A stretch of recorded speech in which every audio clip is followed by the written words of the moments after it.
guys, and welcome back to the Crawl Room. We're here once again in this wonderful ranty room for all things Formula 1. And as you saw there in the special little intro there, that's why it's 24 hours late, this Crawl Room. I was away for the weekend, visited a mate that I've not seen since September. Hopefully, thank God now the lockdown restrictions are lifting, and hopefully we can get back to some sort of normality very, very soon. So as always, if you've never seen this series before, I award the drivers out of a maximum of 10 points if they have a really, really good weekend during the Formula 1 race weekend, of course, this time at Portimao. And if you do really, really badly, I can go all the way down to 0. But I do award bonus points if you have a really special racer, Haas getting in the points, Antonio Giovinazzi finishing on the podium, things like that I award special points for. And if you do particularly badly, Latifi finishing behind Mick Schumacher, I can award minus points. So look forward to that, because there is some minus points coming. I think I've just given it away there. So as always, we're going to kick things off with the race winner, Lewis Hamilton. Brilliant drive, absolutely fantastic drive. He made a couple of mistakes though, to obviously put himself in a position where he had to fight for the win, but once he got into the lead, it was very, very dominant, and it was great to see a battle. I was convinced Mercedes were just going to chuck Bottas in the pits and have a 5-second pit stop, and then that would swap the positions round once again, but no, Hamilton had to do it on track and made a wonderful move around the outside there at turn 1. And a great drive by him. Like I say, he made a little bit of hard work for himself. He was not on pole position. He qualified second behind Bottas. And then Max Verstappen nipped through. And then he nipped back through. And then Max got him again. And then he eventually nipped through and made it stick. But overall, a really, really good race for him. So, Lewis Hamilton this weekend, bravo to you. Not a perfect score because you didn't get pole and because you made that little mistake at the restart there, allowing Max to jump at you and overtake you. So for that reason, it's going to be 9 points. I think that's a very, very good score, though, nonetheless, and not to take anything away from those two brilliant moves he made on Max and Bottas. But overall, you know, just not a perfect weekend. Is a Mercedes, pole position, dominate the race. That's how you get 10 points. So there you go, as mentioned, Max Verstappen next up in P2. A great drive by him once again. Had a good lap time for pole position, but had it deleted due to track limits. Why is it always fucking Max, isn't it? But it seems to push it to the limit. I mean, to be fair, the time that got deleted in qualifying, it was a snap of oversteer and he went over, and I think he knew it was going to get deleted. But then the fastest lap got deleted. And I just think, why do you put yourself in a position where you have to whinge afterwards? Just don't do track limits, you know. Like he said after he got the fastest lap disallowed at the end of the race, after finishing P2, he was like, oh, well, I didn't realise they were doing track limits at turn 14. You're like, yeah, but you didn't drive that far off the track for the rest of the race. And then you thought, oh, I'm going for fastest lap, so I'll just drive and make my own circuit, get fastest lap, and then whinge when I get it taken off me. It was annoying. It was frustrating once again. It annoyed me because I know it's always Red Bull and I know it's always Max, but it's not the FIA going at them or anything, or just being really harsh with them. It's just stay within the confines of the track and you won't get done. It's not difficult, is it? So in the end, he lined up P3, had a great race, had a great tussle with Lewis, but ultimately fell short. Red Bull tried to keep Perez out there to try and slow Hamilton up a little bit. Didn't work out. Hamilton ended up catching him on the straight and just DRS past him. And Verstappen decided, I'll try and go fastest lap. It didn't work out. And finished P2. So for that reason, I'm going to award Max Verstappen 8 points. I think that was a good score for him. And the reason I'm knocking a couple off there is he didn't seem to have the pace this weekend to match up to the Mercedes, really, race pace-wise. Anyway, qualifying, it was his own mistake. And then fastest lap, he decided I'm just going to ignore everything that turn 14 is and make my own circuit and then moan about it when it gets deleted.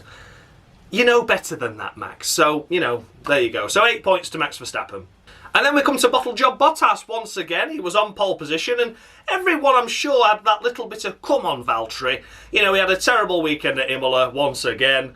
And he didn't really do that great in the first race either, did he? I can't even remember where he finished. Is that anonymous these days? Or is it third? I can't, not bothered. And then this race, once again, you think, oh, brilliant, he's got a, you know, potential for a win. He pulled away well. He started off really well. And then, yeah, that was that, wasn't it, really? That was that. You know, Hamilton whizzed past him. A great move by Hamilton, though, nonetheless. Valtteri Bottas compromised his entry into turn 1 by defending. Hamilton nipped round the outside, and then Max got him after the pit stop. So, there you go. It was third place again. Mediocre. Should have maybe finished ahead of Max, I would think. Valtteri ultimately made the mistake coming out of the pits, didn't he? He came out of the pits, he was ahead, and then went wide at turn 3, wasn't it? Or turn 2. And Verstappen nipped through there, and that was that. So, yeah, Valtteri, I'm not going to be really harsh with you, but it's only good for a 7, that. You know, I think pole position well deserved. and ultimately you just fell back on your own merit this time. I can't even say Mercedes team orders or anything, because you just were a bit crap, and he had that little sensor issue, didn't he, which dropped him off the back of Max in the end, where he had to change because the sensor was slowing the car down. So just another unfortunate weekend for him, but it was met until that point anyway. So 7 for Valtteri. And then we come to Sergio Perez. Might be a little bit of a harsh score this one, but I thought he was just used as a second driver this race, without a doubt. You know, they did try and say, oh, we were trying to go for fastest lap afterwards, but I think they really just left Perez out there to try and hold Hamilton up, which is, you know, it's tactics, it's all fair in love and racing, as they say. And yeah, ultimately he fell short. He wasn't really up to speed this weekend. He did have enough pace to obviously be out ahead of the Mercedes and his teammate after the pit stops. He got stuck behind Norris for a little while, which ultimately cost him and got the gap behind the top 3. Otherwise he could have been a bit further up. But ultimately I'm just going to award Perez 6 points this weekend. I think he was used as a second driver, so he didn't really have his full potential there. Qualifying 4th though, more than respectable. And finishing 4th, more than respectable. But it wasn't as if he was in contention at any point for a podium, wasn't it? So, you know, 6 points, I think, you know, is a decent score for what was a number 2 driver that weekend. And then we come to Lando Norris. Another fantastic drive once again. I was reading somewhere where he scored in his first 3 seasons now. I think last season he scored 26 points in the first 3 races. This year he scored 37 or 36, it was something like that. And what a brilliant race weekend he's having, and what a brilliant season he's having so far as well. Another 5th place finish, the best of the rest really. You know, he was 5th place, only behind the Mercedes and Red Bulls. Fantastic opportunity once again. Bit of a poor qualifying though, not qualifying where he needed to be, I don't think, but ultimately made that up in the race. And overall, yeah, a solid race, but not as good as we've seen in previous races. The Imola podium has a lot to live up to, of course. And even the first race as well was a decent one by him as well. So this time, 5th place, more than respectable. I'm happy with that. And it's going to be 8 points. I don't think that's the best Lando we've ever seen, but a very solid Lando once again, and delivering on doing incredibly well in the races. So well done to him. 8 points to Lando. And then it's time for Sha-la-la. And once again, a great drive by him. It was difficult to see what was happening with the Ferraris, really, wasn't it? Because Sainz started up there and tumbled back, and Leclerc was down there and came up. So, yeah, just an unusual race, but nonetheless a great finish by Shah. I think he did a solid job there. And, yeah, overall, I think, again, it's not the best we've seen of Charles this season, but a solid drive nonetheless. So, for that reason, Charles Leclerc, I'm going to award him 7 points. Might be a little bit harsh, might be a bit naughty with a point off there, but I think overall the poor qualifying, out-qualified by Sainz, was out-raced by Sainz in the early stages of the race too. And then ultimately Sainz slipped back, and I think it was because Sainz had the early pit stop, if I remember rightly, and I think the tyres just gave up the ghost towards the end and he slipped back. But Charles, I think a solid drive, and I'm not taking anything away from it, but I just don't think it's the best we've seen of him this season, so that's why it's reflected in the points this weekend of 7 points. And then it's time for Esteban Ocon. What a great drive that was by Esteban. Fantastic stuff. A fantastic qualifying as well. P6 on the road. They were very happy with that. And then P7 in the race. Brilliant stuff. Absolutely fantastic. So I'd have just liked to have seen him keep that 6th place though. I think if you qualified there, you should have stayed there. But he didn't quite pull it off and ended up P7. So for that reason, it's going to be 9 points to Esteban. But I'm not taking anything away from him at all with that. That was a superb drive. That was really good. I enjoyed that one by him. Was outpacing Alonso all race and in qualifying as well. Fully deserved, thoroughly deserved. A great drive by Esteban. After Bahrain, I was like, oh God, Alonso's actually going to be a lot better than him this year. I'm expecting, you know, Ocon to be crap. But he pulled it around these last couple of races, hasn't he? And it really outdrove his teammate. And well done to him. So yeah, 9 points to Esteban. And it is the Alpine pairing once again. It is Alonso finishing behind him in the race. And yeah, what could be said for Fernando? A solid race and a good recovery to P8 there. Thoroughly deserved, but a poor qualifying by him and outpaced by his teammate. So I am going to award Alonso fairly, because I think that was a great drive to get through the field and to finish where he did. It was a late stopper, if I remember rightly, and it was all to do with tyre life, and the fresher tyre cars were just breezing through. So yeah, Alonso, a really good job there to claim some points after a poor qualifying position, but ultimately wasn't as good as his teammate this weekend, so it's 8 points. I think that's a solid score, and I'm not going to give him the same as Ocon. So there you go. 8 points to Fernando Alonso. Probably one of the better races we've seen of him so far. Bahrain was unfortunate though for him, wasn't it? But nonetheless, 8 points to Alonso. And then it's time for Daniel Ricciardo, and I don't know if I've scored him fairly or not now. I've just had a look at what I've already scored him, and I'm not sure. He qualified badly. It was out in Q1, that was terrible, but a good recovery to pick up a couple of points. And I'm normally really harsh, but I've not been as harsh as I normally am with Daniel. I think we just need to give him a few races to get up to speed, and that's what I was kind of encountering into the points I've given him this race. I think it was a good recovery to get points in the end. It didn't look like it was going to be possible for a while. He was lingering around the 11th, 12th area, wasn't he? And then ultimately just crept his way through to pick up a couple of points. So a good recovery, yet he needs to get up to speed with the car. I've awarded Daniel 7 points. So yeah, I think that's a generous 7, I'm going to say. I was thinking maybe 6, but I think a generous 7 for that. A good recovery, kept his head down, after a poor qualifying. He didn't let himself get beaten by that and didn't have a poor race. He got the best result he could have done with the car he was in with the position he started. So 7 points, yeah, a generous 7. But yeah, Ricciardo, I think he'll get going now. I think once Monaco comes, and he's a master around Monaco, as we've seen in previous years, I think Monaco's where he's going to find his feet and do really, really well. So from Monaco onwards, watch out for Daniel Ricciardo. You heard it here first.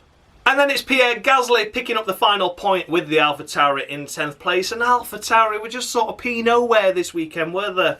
Oh, once again, a shame by AlphaTauri. It looked like they had so much promise going into Bahrain at the start of the year, and then ballsed up strategies and problems and mistakes. And here they are at Portimao, seemingly just in that average mid-pack position, and there they were just picking up one solitary point, which is a disappointment, is to say the least, really. An unexpected place for him to finish, and it was really just down there all the time. He never gained positions. He was never really high up in qualifying this time. He was just in that mid-pack area, and that's where he stayed. So Gasly, yeah, an okay race. Overall, like I say, I think the car had that pace. It was just around that area this weekend. It wasn't as if there was anything sparkling or special happening, and it was just okay. So for that reason, it's going to be another generous 7. Again, I was contemplating 6 with Gasly, but I think that was the pace of the car. Had he finished ahead of maybe Alonso and Ricciardo, we could have seen a couple more points on the board. But another generous 7 for Gasly. I think that was just the pace of the car this weekend, and a disappointing race weekend overall by AlphaTauri.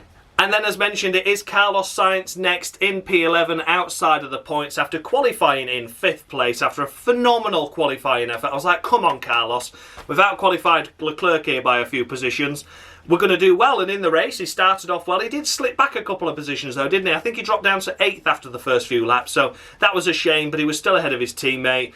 And then after the pit stops, he just went backwards. He just fell down the order. We didn't really see much of what was happening. We were just seeing it on the charts at the side, like, oh, he's lost another one, oh, he's lost another one, oh, he's lost another one. And then eventually he was down in 11th, and that was that. So a shame, but a solid qualifying effort. So for that reason, Carlos Sainz, I'm awarding him 6 points. Again, a generous 6. I have no doubt about that. I think, again, I was bordering on a 5, but no. 6 points I think is fair. Based on his qualifying performance, he did really well, and I think it was the tyre strategy ultimately that cost him, because I do believe he was an early stopper. Correct me if I'm wrong. You saw what I was up to at the weekend. But yeah, I think 6 points for Sainz is fair. I don't want to, I know I always said the race is the most important thing, but that qualifying has to be a boost for him in his mental confidence, really doing well there, out-delivering Leclerc. And in the race was out-delivering at a time as well. So, yeah, 6 points to Sainz. Keep going, Carlos. You're doing okay. You're doing really well for a Ferrari driver in the first few races. But as mentioned with Ricciardo, give Sainz another couple of rounds as well. I'm sure he'll be up there snapping at the bit with Leclerc, and they'll be having some really great tussles in the future races. So look out for that. And next up is Antonio Giovinazzi, the Italian stallion once again. Finishing in P12, an okay race once again by Alfa Romeo. I don't think they had points paying potential like we saw in Imola. Yes, I'm aware after they recorded it that Raikkonen got, I can't believe that penalty. But anyway, nonetheless, we're talking about Antonio. So, yeah, Giovinazzi, I don't think the car had the pace this weekend to ultimately deliver points, but close to points was the best they were going to get. They're looking very good for best of the rest category out there. Not yet scoring points, but points were on the board in Imola. That was bullshit penalty. And I'm sure it's only going to be a matter of a couple of more races before Alfa Romeo finally get into the points and keep them. So yeah, Antonio, a solid drive this weekend for the car he had. I don't know if he picked up damage after Raikkonen ran up the arse end of him. It was lucky not to get a puncture though, that's for sure, and have both Alfa Romeos out on lap 2. That was very, very lucky. So he kept his head down, kept himself clean and tidy. Had an okay qualifying, had an okay race for the car he had. And again, it's going to be a bit like Gasly. I don't think the car ultimately had the pace we've seen in previous races. So for that reason, Antonio is scoring 7 points. Well done to Antonio. And in P13, unlucky for some, it's Sebastian Vettel. Used spin. No, he didn't. He didn't have a spin this weekend and was relatively okay. It was okay. It wasn't brilliant. It was okay. Going to Q3 for the first time in 15 races. That was a bit of a boost to him. Ultimately qualifying in P10, but P10 nonetheless. It's an improvement. And in the race, he was out racing Stroll after he had a poor qualifying and was out in Q1. So it was roles reversed, really, wasn't it? Normally Vettel's out in Q1 and Stroll gets into Q3, but that wasn't to be this time around. Was out racing Stroll. Stroll ultimately came through and was ahead of him briefly. And then on the last lap, Vettel nipped up the inside. It was for no points, but it was for Pride. And Pride came through in the end and he finished P13 ahead of his teammate. So yeah, poor race weekend once again by Aston Martin. No points collected by either driver. One going down from the points and one starting at the back, sort of making his way up, and they both sort of met in the middle. So ultimately a poor weekend, but the best drive we've seen this season so far by Vettel, I would say. No mistakes, no spins, no crashes, but still no points. So for that reason, it's 6 points on the crawl room. I think that's a generous 6 once again, but I'm noting his Q3 appearance there. Hopefully that's a boost to his confidence, because as much as I like taking the piss out of Sebastian and all the drivers that do crap, I do like to see him do well as well. So, 6 points to Vettel. Take the Q3 as a positive. Take the race as a positive that you managed to nick past ahead of Stroll on the last lap there. And, you outraced your teammate, you outqualified your teammate ultimately. So let's push forward now and let's see if you get some points in the coming races. So good luck, Sebastian, but only 6 points this time around. And then, as mentioned, behind him, it was Lance Stroll. Again, crap qualifying out in Q1. And in the race, yeah, that was that. It was just, wasn't it? Just behind his teammate. In the end, he did get ahead of him, but lost out on the last lap. Stroll, a poor race based on his previous races, and for that reason, it's just 4 points. And another driver that did absolutely nothing this weekend was Yuki Tsunoda. Oh, Yuki. I said we were going to have a couple of rough races though, didn't I? And I'm living up to that expectation that I made of myself for Yuki. Of course, Bahrain was the stunner by him. Then Imola, it was poor, then it was getting better, then it went downhill again after he spun. And then this weekend, it was P nowhere all the time, and never really saw him in the points, I don't think. So that was that, really. Here he is, P15, and he kept it clean, he kept it tidy, but he was not fast at all. Gasly picked up a point. He's 5 places behind him, so not ideal, but again, a rookie, I know. And for that reason, for Yuki Tsunoda, it's 4 points this weekend. Just a little bit meh once again, but I think he's going to be coming after Monaco, I reckon. After Monaco, he'll get his head down, he'll get himself sorted together, and he'll be up there with Gasly like we saw him in Bahrain. And then we come to George Russell. Missed us Saturday, but can't do it on a frigging Sunday when it matters. Oh, George. I've been generous here. I have been generous with him. So we know what happened at Imola, and that was crap. And this weekend, the car just didn't have the capability to race, was ultimately the issue for both Williams. I saw the press thing from Williams, because I was like really interested to understand why that car just tumbled back as rapidly as it did. And he just said, I just had to let the cars go because the turbulence caused by other cars meant the car was undrivable. So if anyone showed half a move, he just moved out the way and let him go, because he didn't want to have another crash, which is understandable. He already did £1 million worth of damage at Imola.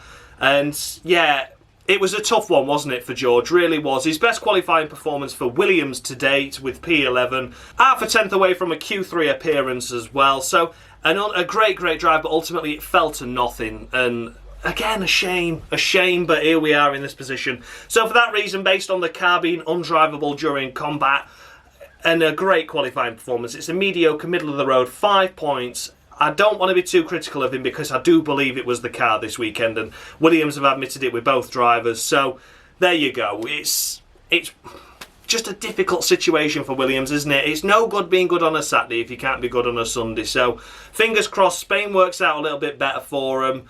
and we'll take it from there. But George, ultimately this weekend, just a middle of the road 5, and I was so hoping I could give you more. And then we come to my driver of the day. It is Mick Schumacher. He'll probably go unnoticed by many, but wow, oh wow, what a drive he had. I was watching him with eager anticipation throughout that race. I know they showed the footage at the end there where Nicholas Latifi ran wide and Mick Schumacher popped through, and everyone, I was cheering for, I know I was cheering anyway. I was really pleased with him for that. Finishing ahead of any car that's not had a problem is a feat in itself in that Haas. But the fact is, you only saw that little overtake and a couple of little battles ultimately between the two of them. But Mick Schumacher was behind Latifi for 30-something laps before he finally managed to make that move on him, after he managed to make Latifi make a mistake. And a fantastic drive. My driver of the day, Mick Schumacher. Not to forget as well, he did qualify P19, but was only 2/10 shy of Latifi in qualifying, which is nothing in that Haas. That is a feat. He had a fantastic drive. It's going to frustrate me that it's not going to be noted as much by everyone else at how great Mick had a drive there. But nonetheless, this is what the Cruel Room's all about. It takes the car out of the equation and focuses on the drive itself. And overall, it was a perfect 10 by Mick Schumacher there. 2/10 shy in qualifying of Latifi, finishing ahead of him in the race, and was following him for 30-something laps in turbulent air. And he still managed to keep with him for all that time and force him to make a mistake and came through. A minute ahead of his teammate as well, who did have an extra pit stop. So without that pit stop, he'd have been 30 seconds ahead instead. You know, I've just not bothered about him behind. But you know what I mean? It was a fantastic drive for Mick Schumacher. So my personal driver of the day, and a full 10 points for the Haas driver. Well done to Mick. Cracking drive. I was really enjoying that one. And then, as mentioned, Nicholas Latifi finishing behind a Haas after a poor qualifying in P18, while his teammate was half a tenth shy of getting through into Q3. Oh, he had a difficult year last year, didn't he? And I thought, oh, he seemed to look like he was going to do well at Imola, didn't he? And then he binned that and ploughed into Mazepin and span himself off into the wall. And then this weekend, he was shite. And I know I've just admitted there that, you know, Williams said, oh, both drivers had an issue with car turbulence and in the wake of other cars. I was like, that's all well and good. I understand that with George. But when Latifi's 18th anyway, was running round 18th for the majority of the race, had no one to battle with, how the hell does Nicholas Latifi get affected by it? Because he was 18th, he stayed 18th throughout the majority of the race, and somehow a Haas kept on the back of him and pinching at his heels for 30 laps. As if it's behind him, you're not affected by turbulence, are you? You just shite at and the fact that the Haas is behind you means that you're crap, you're doing crap, and that's the end of that. So, yeah, it was a poor race by Nicholas Latifi, a poor qualifying by Nicholas Latifi, and ultimately it's -5 for Nicholas Latifi because you don't do that. That was just pathetic. That was crap. You finished behind a car that you should be at least 20 seconds ahead of in a normal race. It was just crap. That was pathetic. That was absolutely pathetic.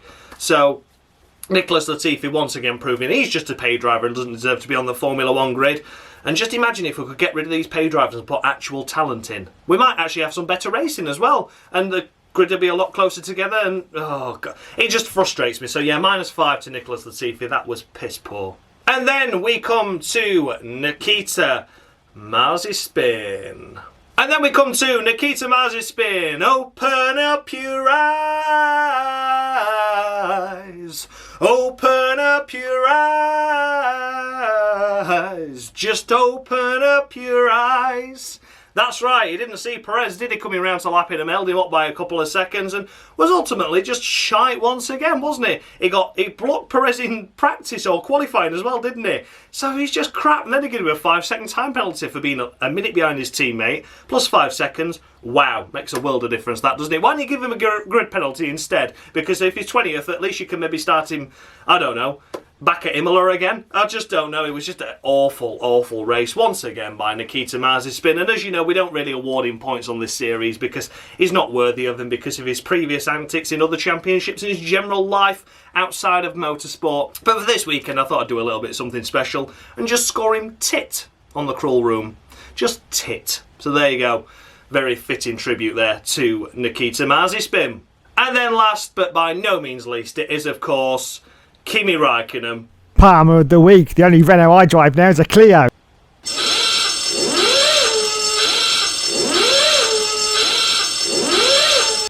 There you go, Palmer of the week for Kimi Räikkönen, the only retirement in that race. I'm sure you won't really be disagreeing with that, will you? I'm sure you'll be thinking, yeah, I knew that was coming. It was the only driver to retire. He just literally arse-ended the back of his teammate down the straight, starting lap 2. Got it completely wrong in the slipstream and just rammed his nose off. The front wing went under his wheels. He couldn't turn for turn 1 and he went off into the gravel and that was it. Out of the race and job done. Raikkonen admitted it was his mistake, but yeah, ultimately, pathetic. Just pathetic, really. So there you go. Palmer of the week for Kimi Raikkonen brings this episode to a close. Let me know your thoughts and feedback down below. Did I score any too high, any too low? Were I a little bit too generous there with some of the drivers finishing in the mid-pack? As always, comments are open. I look forward to your replies. As always, thank you very much to Dave, F1 Games PlayStation, for allowing and making me the Palmer of the Week skit there that you all enjoy and love. And as always, a massive thank you to Dan Mushy Gaming for the points that are on the screen now, and also for the intro as well. Without these guys that are helping me make this series, it wouldn't be as good as it was, and will make it even more pointless than it already is, because I can't keep a score of the leaderboards. I just don't know. But it's Mushy that's doing all of that, so well done to him. So there you go, guys. Thanks ever so much for watching. I appreciate all of you guys. Feedback in the comments section below. And I appreciate you taking the time to watch this incredibly long video. So thanks a lot for watching, guys, and much love.